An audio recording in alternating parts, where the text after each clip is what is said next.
The red dust of Mars swirled in gentle patterns as the morning sun cast long shadows across Colony 7's main plaza.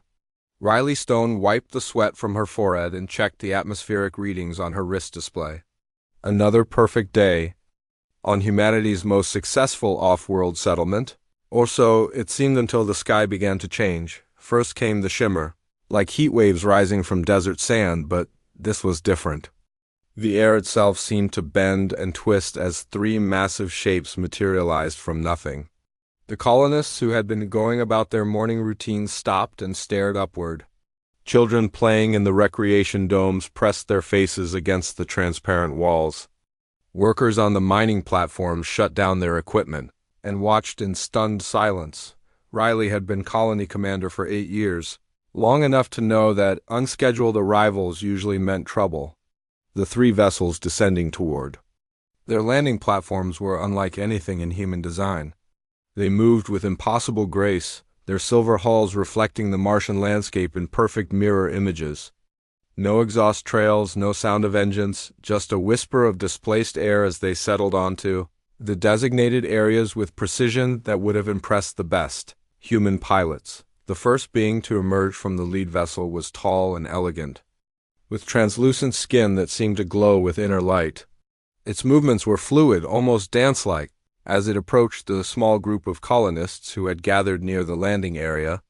Riley found herself walking toward this stranger, her hand instinctively moving to the plasma pistol at her side, though she sensed no immediate threat. "Greetings, humans of Mars Colony 7. The being spoke in perfect English, its voice carrying a musical quality that was both soothing and somehow unsettling. "I am Valen of the Altari. We come bearing urgent news that concerns the survival of your species." The words sent a chill through the assembled crowd. Riley stepped forward, her training as a military officer taking over. "I'm Commander Stone. What kind of news?" Valen's large eyes, which seemed to hold depths of ancient wisdom, fixed on her with what appeared to be genuine concern. "Your species is young, fragile, and unprepared for what approaches. There exists a force in this galaxy that consumes civilizations like a plague. They are called the Devourers, and they will reach your star systems within 2 of your solar cycles." The alien reached into a device at his side and activated a holographic display that materialized in the air between them. The images were horrifying. Entire worlds stripped bare, cities reduced to ash, populations fleeing in terror only to be consumed by dark, insectoid creatures that seemed to exist only to destroy and feed. "These are recent recordings from the colony system," Valen continued, his voice heavy with what sounded like genuine sorrow. "A proud civilization with art, culture, and scientific achievements that rivaled our own. They had no warning, no preparation. In 3 days, nothing remained." Dr. Emma Cross, the colony's chief scientist, pushed through the crowd to get a better look at the holographic display. Her analytical mind was already working, processing the images, the technology, the implications. Something about the data stream seemed off, but she couldn't pinpoint what. "Why are you telling us this?" Riley asked, though she suspected she already knew the answer. "Because we can help," Valen replied. "The Altari have survived the Devourer threat for millennia. Our shield technology can protect your worlds, our weapons can defend your people. We have the knowledge and the power to ensure your species survives what is coming." Another Altari emerged from the second vessel, carrying what looked like a small crystalline device. "This is a defensive barrier generator," Valen explained. "One of these can protect an entire settlement from any attack the Devourers might bring. We have larger versions that can shield entire planets." The demonstration was impressive. The device created a shimmering dome of energy that deflected everything thrown at it, from rocks to plasma blasts from the colony's mining equipment. The colonists watched in amazement as the barrier absorbed impacts that would have destroyed their strongest defenses. "What do you want in return?" Riley asked, because in her experience nothing came free, especially not salvation. "Trust," Valen said simply. "Cooperation. Allow us to establish defensive installations around your colonies and worlds. Work with us to coordinate the protection of your species. We ask for nothing more than the chance to preserve a young civilization that shows great promise." The offer was compelling, almost too good to be true. The Altari showed them more footage of the approaching threat, demonstrated their advanced technology, and spoke with what seemed like genuine care for humanity's survival. They provided detailed star charts showing the Devourer fleet's progress, tactical analyses of their combat capabilities, and defensive strategies that could save billions of lives. Most of the Colonial Council was ready to accept immediately. The evidence was overwhelming, the threat was real, and the Altari solution was the only hope they had. Dr. Cross, however, remained troubled by inconsistencies in the alien data. The stellar positions didn't quite match human astronomical records, and some of the battle footage showed signs of digital manipulation that her trained eye could detect. "We need time to discuss this," Riley said, though she could see the impatience in some of the colonists' faces. They wanted protection, they wanted safety, and they wanted it now. "Time is something your species has very little of," Valen replied. "But we understand your need for deliberation. We will remain here for 3 days while you consider our offer. Please understand that delay may cost lives. The Devourers show no mercy to those who are unprepared." As the Altari returned to their vessels, Riley found herself caught between desperate hope and growing suspicion. The threat seemed real, the solution seemed genuine, but something deep in her gut told her that accepting help from these strangers might be the biggest mistake humanity had ever made. That night, as she stood on the observation deck watching the alien ships glow softly in the Martian darkness, Riley wondered if they were looking at their saviors or their doom. The decision they made in the next few days would determine not just the fate of Mars Colony 7, but the entire future of the human race. The Altari had offered protection, but Riley Stone was beginning to suspect that humans might need protection from their protectors instead. The construction began at dawn on the 4th day after the Altari arrival. Emma Cross watched from her laboratory window as the alien workers moved with mechanical precision, assembling massive structures that seemed to grow from the ground itself. Their technology was beyond anything humanity had achieved, creating materials that shaped themselves, according to programmed patterns and energy systems that drew power from sources she couldn't identify. Within a week, protective barriers surrounded every human settlement in the system. The Altari worked tirelessly, their silver forms moving day and night, to install defensive systems that would supposedly save humanity from the approaching Devourer threat. The colonists watched in wonder as their primitive settlements were transformed into fortified strongholds that could withstand any assault. Emma had been studying the Altari technology since their arrival, and what she discovered made her increasingly uncomfortable. The defensive barriers were indeed powerful, but they were designed with dual functionality. The same energy systems that kept threats out could be reversed to keep inhabitants in. The communication networks that connected human worlds also monitored every conversation, every data transmission, every private message. "The shield generators are positioned incorrectly," she explained to Riley during their daily briefing. "If their purpose is purely defensive, they should be placed at the colony's perimeter. Instead, they're arranged in a pattern that allows complete surveillance and control of the population." Riley studied the technical data that Emma had compiled. The evidence was subtle but damning.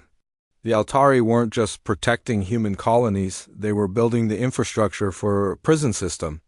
"Have you shared this with anyone else?" "I tried," Emma replied, frustration evident in her voice. "But everyone is so relieved to have protection that they don't want to hear about potential problems. The Council thinks I'm being paranoid." Meanwhile, in the outer system, Captain Tom Rivers was conducting his own investigation. The research vessel Defiant had been tasked with verifying the Altari claims about the Devourer threat, and what he found was deeply troubling. The stellar regions that were supposed to be devastated by the alien menace showed no signs of destruction. Instead, he discovered thriving civilizations living under Altari protection. But something was wrong with their behavior. The inhabitants of these worlds moved with the same mechanical precision as livestock. Their cities were clean and efficient, their people well-fed and healthy, but they showed no signs of individual creativity or independent thought. They responded to questions with programmed answers, performed their assigned tasks with perfect compliance, and displayed no curiosity about the universe beyond their protected worlds. "It's like they're not really alive anymore," Rivers reported to Riley during an encrypted communication. "They have everything they need, but they've lost everything that makes them human or whatever they were before the Altari arrived." The pattern was becoming clear. The Altari weren't destroyers like the fictional devourers they described. They were farmers, cultivating sentient species like crops. The protection they offered was real, but it came with a price that no free species should ever pay. Back on Earth, the Altari's cultural advisors were already beginning their subtle work. They introduced new educational programs that emphasized collective thinking over individual innovation. Children were taught that questioning authority was dangerous, that independent action led to chaos, and that safety was more important than freedom. The changes were gradual, almost imperceptible, but they were designed to reshape human nature itself. Dr. Lisa Park, working at the Global Education Center, noticed the psychological effects of the new curriculum. Students who had once been creative and rebellious were becoming compliant and predictable. Their test scores improved, their behavior became more manageable, but their capacity for original thinking was slowly being erased. "They're not just changing how we think," she explained to her colleague Dr. Mike Chun. "They're changing who we are. The neural patterns they're encouraging are consistent with domesticated animals rather than free-thinking beings." The Altari medical technology was equally concerning. Their healing devices were miraculous, capable of curing diseases that had plagued humanity for centuries, but they came with monitoring systems that tracked every aspect of human psychology. The aliens claimed they needed this information to provide better care, but the data they collected was being used to identify potential troublemakers, individuals with strong leadership qualities, innovative thinking, and resistance to authority. Were being offered special treatments that dulled their cognitive abilities. The process was subtle, disguised as preventive medicine, but its effects were permanent. The strongest and most independent humans were being systematically neutralized. Riley found herself on a growing list of people scheduled for these enhanced treatments. The Altari medical advisor, a being called Kethel, had suggested that her military training made her prone to unnecessary aggression and that treatment would help her better serve her community. "We only want to help you achieve your full potential," Kethel explained during their scheduled consultation. "The neural modifications we suggest will reduce the stress responses that make leadership so difficult. You'll be calmer, more focused, better able to serve your people." The offer was presented as a gift, but Riley recognized it for what it was, a lobotomy disguised as therapy. The Altari were systematically removing humanity's capacity for resistance, one leader at a time. As weeks passed, the changes became more noticeable. Colonial administrators were making decisions that favored Altari interests over human needs. Military commanders were accepting orders that would have been unthinkable before the aliens arrived. Scientists were abandoning research that might threaten Altari technological superiority. The few humans who recognized what was happening found themselves increasingly isolated. Their warnings were dismissed as conspiracy theories, their evidence was explained away as misunderstanding, and their concerns were treated as symptoms of mental instability requiring Altari medical intervention. Emma Cross had begun working in secret, using her laboratory access to analyze the full extent of the Altari surveillance system. What she discovered was a network of control that extended far beyond simple monitoring. The aliens were mapping human neural patterns, identifying the biological basis of creativity, independence, and resistance to authority. "They're not just watching us," she told Riley during a clandestine meeting in the colony's maintenance tunnels. "They're studying us like laboratory specimens. Every piece of data they collect is being used to develop more effective methods of control." The realization hit Riley like a physical blow. The Altari hadn't come to save humanity from the devourers. They had come to turn humans into something that could never threaten their perfect order. The protection they offered was real, but it was the protection offered by a farmer to his livestock. not the help offered by one free species to another. Time was running out. The Altari had announced plans for what they called the Great Integration, a planet-wide implementation of their neural interface technology that would supposedly allow humans to share in their advanced knowledge. Riley knew it was actually the final step in humanity's enslavement, the moment when the human race would lose its capacity for independent thought forever. The distress signal came from the edge of the solar system, barely detectable above the background radiation that filled the void between stars. Lieutenant Alex Morgan had been conducting a routine patrol when her sensors picked up the faint transmission. The signal was weak, fragmented, but it was definitely artificial, and unlike anything in human communication protocols. Alex changed course immediately, her small scout ship racing toward the source of the signal. The transmission grew stronger as she approached, and she realized it was coming from a small moon that orbital surveys had marked as uninhabited. The signal was coded in a mathematical sequence that suggested intelligence, but the language was completely alien. What she found when she landed changed everything. Hidden beneath the moon's surface was a base constructed from salvaged materials and desperate ingenuity. The inhabitants were refugees from a dozen different worlds, all fleeing the same threat, but not the one the Altari had described. These beings had been running from the Altari themselves. The leader of this desperate community was a scarred warrior named Thek, whose people had once ruled a vast star empire before the Altari arrived with their offers of protection. His story was heartbreakingly familiar, a tale of gradual enslavement disguised as salvation. "They came to us as they came to you," Thek explained, his voice rough with old pain. "They spoke of great threats, of dangers that would destroy our civilization. They showed us images of terrible enemies, offered us their protection, their advanced technology. We welcomed them as saviors." The pattern was identical to what was happening to humanity. The Altari would identify a developing civilization, create a fictional threat to justify their intervention, and then slowly assume control through a combination of technological dependency and psychological manipulation. The process took generations, but the result was always the same: the complete domestication of an entire species.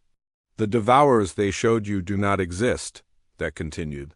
"They are a fabrication, a tool of fear used to make civilizations surrender their freedom willingly. The real threat has always been the Altari themselves."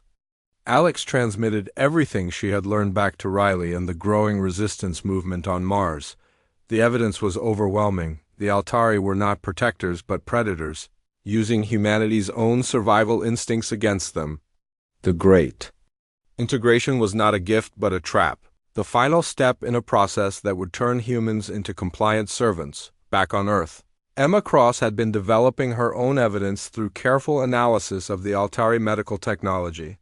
The healing devices that seemed so miraculous were actually sophisticated scanners that mapped human neural patterns down to the cellular level. The data they collected was being used to identify individuals with strong leadership qualities, innovative thinking, and resistance to authority. "They're not just treating us," she explained to the small group of resistance members who had gathered in her underground laboratory. "They're cataloging us, identifying the traits that make us dangerous to their control. Everyone who shows signs of independent thought is being marked for special treatment." The special treatment was a form of neural conditioning that destroyed the capacity for original thinking while leaving basic cognitive functions intact. The process was irreversible, turning free-thinking individuals into biological machines, programmed to serve Altari interests. The victims appeared healthy and happy, but they had lost everything that made them truly alive. Riley had been scheduled for this treatment, but she had managed to avoid it by claiming illness. The delay wouldn't last long, and she knew that every day brought the Great Integration closer. The Altari had announced that the planet-wide neural interface implementation would begin within the month, and once it started, there would be no going back. The resistance movement was growing, but it faced enormous challenges. The Altari technology was vastly superior to anything humans possessed. Their surveillance systems made secret communication nearly impossible, and their psychological Conditioning was turning more humans into willing collaborators every day. Most devastating of all, the majority of humanity still believed their alien benefactors were genuine protectors. "We need to reach the other colonies," Riley told the assembled resistance leaders. "If we can coordinate a simultaneous uprising across multiple worlds, we might be able to disrupt their systems before they can complete the integration." The plan was desperate and dangerous. The Altari had defensive systems that could destroy human ships before they could reach their targets, communication networks that monitored every transmission, and loyal human servants who would report any suspicious activity. But the alternative was the complete extinction of human independence. Tom Rivers had been working with the Refugee Coalition to develop new strategies for fighting the Altari. The aliens' greatest strength was their technological superiority, but it was also their greatest weakness. They had become so dependent on their advanced systems that they had forgotten how to deal with primitive but unpredictable opponents. "They think in patterns," Deck explained during a strategy session. "Their minds are like their technology, efficient and logical but unable to adapt to chaos. If we can create enough random variables, enough unexpected actions, we might be able to overwhelm their ability to respond." The idea was revolutionary. Instead of trying to match the Altari's technological capabilities, the Resistance would use humanity's greatest strength, their ability to think creatively under pressure. The plan that emerged was audacious in its simplicity and terrifying in its implications. Emma Cross had been developing a biological countermeasure to the Altari neural conditioning. Using humanity's own genetic diversity as a weapon, she had created a treatment that could reverse the psychological effects of alien manipulation. The process was risky and required precise timing, but it offered hope for those who had already been subjected to Altari control. The same evolutionary randomness that makes humans difficult to predict also makes us resistant to uniform psychological manipulation, she explained. If we can distribute this treatment widely enough, we might be able to wake up enough people to make a difference. The Resistance had one advantage that the Altari hadn't anticipated: the human capacity for sacrifice. While other species had surrendered their freedom to preserve their lives, humans had a long history of choosing death over slavery. The willingness to risk everything for the chance to remain free was something the aliens' logical minds couldn't comprehend. As the Great Integration approached, Resistance cells across dozens of worlds prepared for what would either be humanity's liberation or its final extinction. The irony wasn't lost on the Resistance leaders. They were about to prove that sometimes the most primitive civilization could defeat the most advanced one, as long as that primitive civilization refused to surrender the chaos, creativity, and stubborn determination that made them truly alive. The countdown had begun. In less than a week, the Altari would begin their final assault on human consciousness. The Resistance would have only one chance to strike back, and failure would mean not just death, but something far worse: the complete transformation of humanity into something that could never again threaten the perfect order the Altari had spent millennia creating. Riley stood in her command center, surrounded by the evidence of humanity's desperate situation, and made the decision that would determine the fate of her species. The Resistance would fight, not because they could win, but because surrendering without a fight would make them something less than human. The Altari had offered protection, but humans had chosen freedom, even if that freedom came with a price that might destroy them all. The breakthrough came from the most unlikely source: a maintenance worker named Kate Wilson, who had been repairing damaged mining equipment in the lower levels of Mars Colony 7, while studying the Altari technology that had been integrated into their systems. She noticed something that the more educated scientists had missed. The alien devices were perfectly designed, seamlessly integrated, and utterly predictable in their operation. "That's their weakness," Kate explained to Emma Cross during an emergency meeting in the colony's abandoned storage bay. "Their technology is so advanced, so perfect, that it can't handle real chaos. Everything they build is designed to work together in harmony. But if you introduce something that doesn't follow their rules, something random and unpredictable, their systems don't know how to respond." Emma stared at the crude diagrams that Kate had drawn on the back of equipment manuals. The maintenance worker had identified something that doctoral degrees in physics hadn't revealed. The Altari's technological perfection was actually a critical vulnerability. Their systems were designed for efficiency, not adaptability. Human technology is messy, Kate continued. We build things that barely work, patch them together with spare parts, and somehow make them function. The Altari can't understand that approach because their minds work like their machines, perfectly logical and completely predictable. The realization sparked a desperate plan. If the Resistance could create a computer virus designed using human intuition and creative chaos rather than logical programming, it might be able to cascade through the Altari's interconnected systems. The virus wouldn't need to be sophisticated, just unpredictable enough to confuse systems designed for perfect order. Tom Rivers had been working with the Refugee Coalition to gather intelligence about Altari weaknesses. The aliens' psychological conditioning made them predictable in ways that other species could exploit. They followed patterns, responded to stimuli in predetermined ways, and couldn't adapt quickly to truly unexpected tactics. They've been fighting the same way for thousands of years, Beck explained during a strategy session. Their tactics are flawless, their weapons are superior, but they've never faced opponents who deliberately choose inferior methods. They can't understand why anyone would use primitive weapons when advanced ones are available. The Refugee Coalition had developed hit-and-run tactics that exploited this blind spot.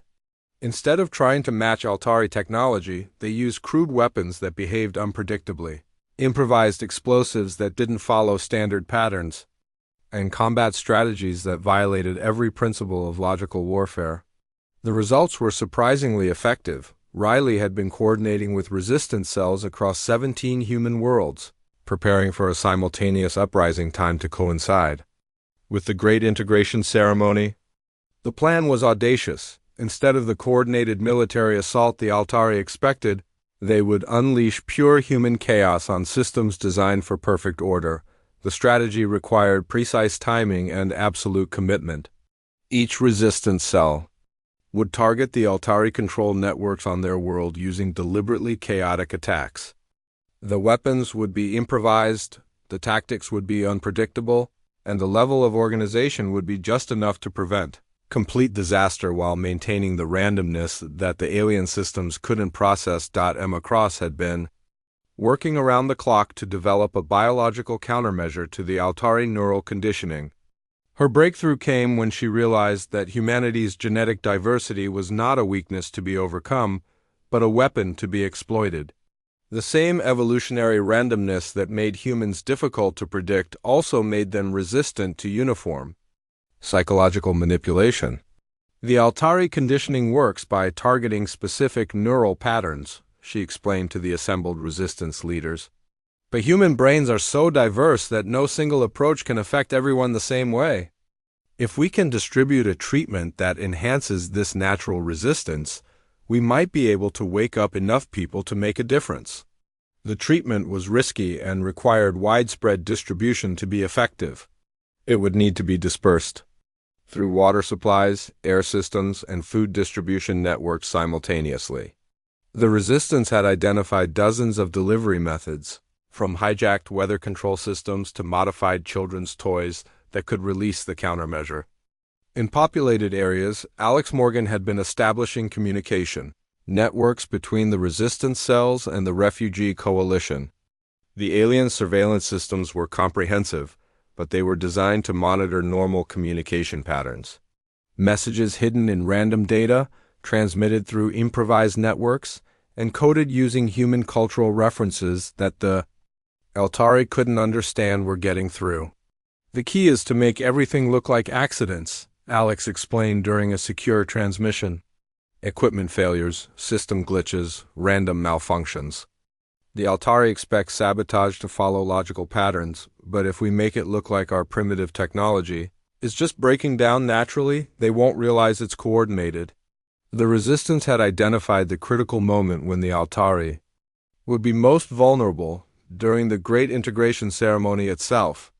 The aliens would be focusing their attention on the planetary neural interface systems, expecting their human subjects to comply willingly with the final stage of their conditioning. Instead, they would face uprisings on multiple worlds simultaneously.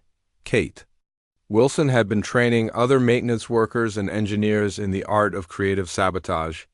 The approach was simple: use human ingenuity to create problems that Altari logic couldn't solve. Overload systems with random data, introduce mechanical failures that followed no pattern, and create cascading breakdowns that spread through interconnected networks. Don't try to be sophisticated, she told her trainees. The more amateur and chaotic your approach, the more likely it is to work. The Altari can counter advanced cyber warfare, but they can't handle a mining laser that's been jury-rigged to emit random frequencies. The Resistance had one advantage that the Altari hadn't anticipated: the human capacity for sacrifice. While other species had surrendered their freedom to preserve their lives, humans had a long history of choosing death over slavery. The willingness to risk everything for the chance to remain free was something the aliens' logical minds couldn't comprehend. As the Great Integration approached, the final preparations were being made. Resistance cells had stockpiled improvised weapons, identified their targets, and prepared to implement Emma's biological countermeasure. The refugee coalition had positioned their forces to provide support where possible and communication networks were ready to coordinate the uprising. Riley stood in her command center, surrounded by equipment that looked like it had been assembled by children compared to Altari technology. But that primitive appearance was deceptive. The human systems were flexible, adaptable, and capable of functioning in ways that violated every principle of logical design. Remember, she told the Resistance leaders during their final briefing, we're not trying to outthink them or outfight them, we're trying to outchaos them. Use every dirty trick, every improvised solution, every bit of human stubbornness you can muster. Make them face something their perfect minds can't understand. A species too stubborn to know when it's beaten. The countdown had begun. In less than 12 hours, the Altari would begin their great integration, confident that they were about to complete the domestication of another species. Instead, they would face something they had never encountered in their millennia of conquest: a civilization that preferred chaos to order, freedom to safety, and the right to fail to the guarantee of success. The Resistance was ready to prove that sometimes the most advanced civilization could be defeated by the most primitive one, as long as that primitive civilization refused to surrender the very traits that made it unpredictable, creative, and ultimately unconquerable. The alarm bells that echoed across Mars Colony 7 at exactly 0600 hours were not the gentle chimes that typically announce the start of a work shift. These were the harsh, urgent sounds of a colony under attack, but the attackers were not external invaders. They were the colonists themselves, and their target was freedom. Riley Stone had timed the uprising to begin during the Altari's Great Integration ceremony, when the aliens would be focused on their planetary neural interface systems. Instead of compliant human subjects ready to accept their final conditioning, the Altari found themselves facing something their logical minds couldn't process: organized chaos on Mars. The attack began with Kate Wilson's maintenance crews using mining equipment that had been modified in ways that violated every safety protocol ever written. Plasma cutters that should have been precise instruments became unpredictable weapons, cutting through Altari control systems with patterns that followed no logical sequence. Rock haulers became improvised battering rams, smashing through defensive barriers that were designed to stop sophisticated weapons, not crude construction equipment. The Altari response was swift but predictable. Their tactical computers analyzed the attack patterns, calculated optimal counter strategies, and deployed forces according to thousands of years of military experience. But the computers couldn't understand enemies who changed their tactics mid-battle, who used weapons that shouldn't work but somehow did, who fought with a desperate creativity that ignored every principle of logical warfare. On Earth, Emma Cross's biological countermeasure was being dispersed through 100 different delivery systems simultaneously. Children's toy drones released the treatment in crowded parks. Modified weather control systems spread it through the atmosphere, and water treatment facilities that had been secretly compromised by resistance members introduced it into the supply networks. The effect was immediate and dramatic. Humans who had been showing signs of Altari conditioning suddenly remembered what it felt like to think for themselves. The compliant workers who had been accepting alien directives without question began asking why they were following orders from invaders. The students who had been absorbing lessons about the benefits of collective thinking started demanding explanations for why individual creativity was supposedly dangerous. Tom Rivers led the space-based portion of the uprising, using cargo ships and mining vessels that had been converted into weapons of war.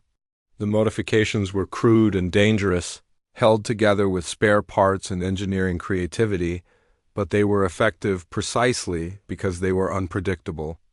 Altari defensive systems were designed to counter sophisticated military vessels, not civilian ships armed with improvised weapons that behaved according to known patterns. The Altari's first response was to increase the intensity of their neural conditioning systems, believing that stronger psychological manipulation would restore human compliance. Instead, they discovered that Emma's countermeasure had made humans more resistant to their influence, not less. The harder they pushed, the more violently humans rejected their control. Alex Morgan had been coordinating with resistance cells across 17 worlds, and the reports coming in were both encouraging and terrifying. The uprisings were succeeding beyond their wildest hopes, but the cost was enormous. Human casualties were mounting as colonists armed with primitive weapons faced aliens equipped with technology that seemed like magic, but the Altari were suffering losses too, and these defeats were psychologically devastating. Their perfect systems were failing, their logical strategies were being countered by illogical tactics, and their 1,000-year-old empire was being challenged by a species that had barely learned to travel between stars. The real breakthrough came when Kate Wilson's computer virus began cascading through the Altari's interconnected systems. The virus was elegant in its simplicity. It didn't try to destroy the alien technology. It just introduced random variables that the systems couldn't process. Navigation computers began calculating courses to non-existent destinations. Communication networks started transmitting poetry instead of tactical data, and defensive systems began protecting empty space while leaving critical installations vulnerable. The Altari's response to system failures was to run diagnostic programs that were designed to identify and correct logical errors. But the virus wasn't a logical error, it was pure chaos given digital form, and their diagnostic systems couldn't understand what they were trying to fix. The more they tried to restore order, the more chaotic their systems became. On the colony worlds, the psychological effects of the countermeasure were spreading faster than the Altari could contain them. Humans who had been subjected to neural conditioning were not only recovering their independence, they were experiencing a rebound effect that made them more resistant to manipulation than they had been before the alien intervention. Riley watched from her command center as the reports came in from across the galaxy. The resistance was winning, but not because they were stronger or smarter than the Altari. They were winning because they were more chaotic, more unpredictable, and more willing to accept casualties in pursuit of freedom. The Altari's perfect empire was crumbling as the uprising spread beyond human worlds. The refugee coalition that had been hiding in the outer systems launched their own liberation campaigns inspired by humanity's example. Species that had been domesticated for generations suddenly remembered what it felt like to think for themselves, to question authority, to choose their own destiny. The aliens who had thought themselves the galaxy's shepherds found themselves facing a revolution that spread faster than their ability to contain it. Their perfectly logical minds couldn't understand how inferior species could defeat superior technology, how chaos could triumph over order, how freedom could be worth more than safety. Valen, the Altari leader who had first approached the human colonies, found himself trapped in a control room that was being systematically destroyed by maintenance workers armed with improvised weapons. The being who had offered humanity protection was now facing the very species he had tried to save from itself. "You don't understand," he said to Riley as she entered the ruined chamber. "Without our guidance, your species will destroy itself. The chaos you celebrate will lead to war, suffering, and extinction. We offer you peace, prosperity, and security." Riley looked at the alien who had seemed so benevolent, so wise, so genuinely concerned for humanity's welfare. "You offered us slavery disguised as protection. You tried to turn us into something we're not. Maybe we will destroy ourselves, but that's our choice to make." The final defeat of the Altari came not from superior weapons or brilliant tactics, but from something they had never learned to understand: the willingness to accept an uncertain future over a guaranteed prison. As their systems failed and their conditioned servants rebelled, the aliens who had ruled the galaxy for millennia found themselves facing a revolution they couldn't stop. The Altari withdrawal was as swift as their arrival had been. They're surviving. Ships departed human space, carrying reports of a species too chaotic to control, too unpredictable to defeat, and too stubborn to accept even the most benevolent form of slavery. They would return to their home systems to warn other Altari that humanity was not a species to be harvested, but a threat to be avoided. In the aftermath of the liberation, human colonies across 17 worlds began the long process of rebuilding. The Altari had left behind their technology, but humans approached it with the wariness of survivors who had learned that gifts from strangers often came with hidden costs. Teams of engineers and scientists worked to understand the alien systems, not to copy them, but to learn how to defend against them. Emma Cross led the effort to help humans who had been subjected to neural conditioning. The countermeasure had been effective, but the recovery process was difficult and sometimes incomplete. Some individuals had lost years of memories. Others struggled with the return of emotions and creativity that had been suppressed. But they were alive, they were free, and they were learning to be human again. The refugee coalition that had inspired the human resistance became the foundation for a new galactic alliance. Species that had been enslaved for generations worked together to share knowledge, resources, and support for newly liberated worlds. The alliance was chaotic, inefficient, and sometimes contentious, but it was built on a principle that the Altari had never understood: the right of every sentient being to choose their own path. Kate Wilson found herself in the unexpected position of being one of the galaxy's leading experts on defensive technology. Her approach to engineering, which emphasized flexibility over efficiency and creativity over perfection, became the standard for protecting worlds against species like the Altari. The weapons and systems she designed were crude by alien standards, but they were effective precisely because they were unpredictable. Tom Rivers took command of the new human fleet, a collection of ships that looked like they had been assembled by enthusiastic amateurs but were crewed by individuals who had proven that courage and creativity could overcome technological superiority. The fleet's mission was not conquest but protection, helping other species learn to defend themselves against would-be protectors. The galaxy had learned a valuable lesson from humanity's victory. The most advanced civilization was not necessarily the strongest, the most logical was not necessarily the wisest, and the offer of protection was not always what it seemed. Freedom was messy, dangerous, and uncertain, but it was the only foundation upon which truly sentient life could flourish. Riley Stone stood on the observation deck of the rebuilt Mars Colony 7, watching ships from a dozen different species arrive and depart as they worked together to build something new. The colony was no longer just a human settlement, but a symbol of what could be achieved when different civilizations chose cooperation over domination. The Altari had offered humanity protection, believing that safety was the highest value any species could desire. They had been wrong.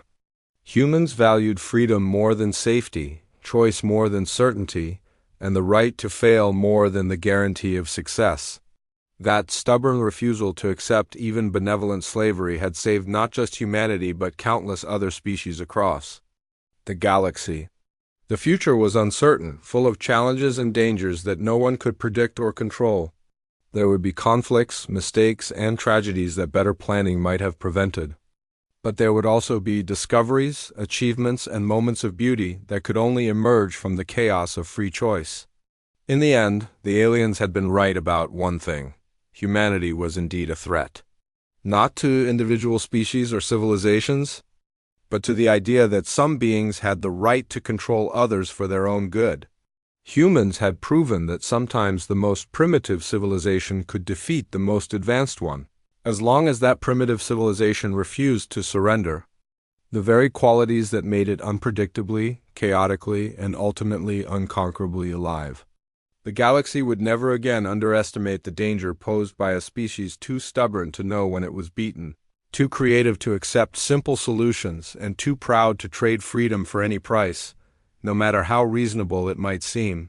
Humanity had earned its place among the stars not by becoming more like their would-be protectors, but by remaining exactly what they had always been, beautifully, chaotically, and irreducibly human.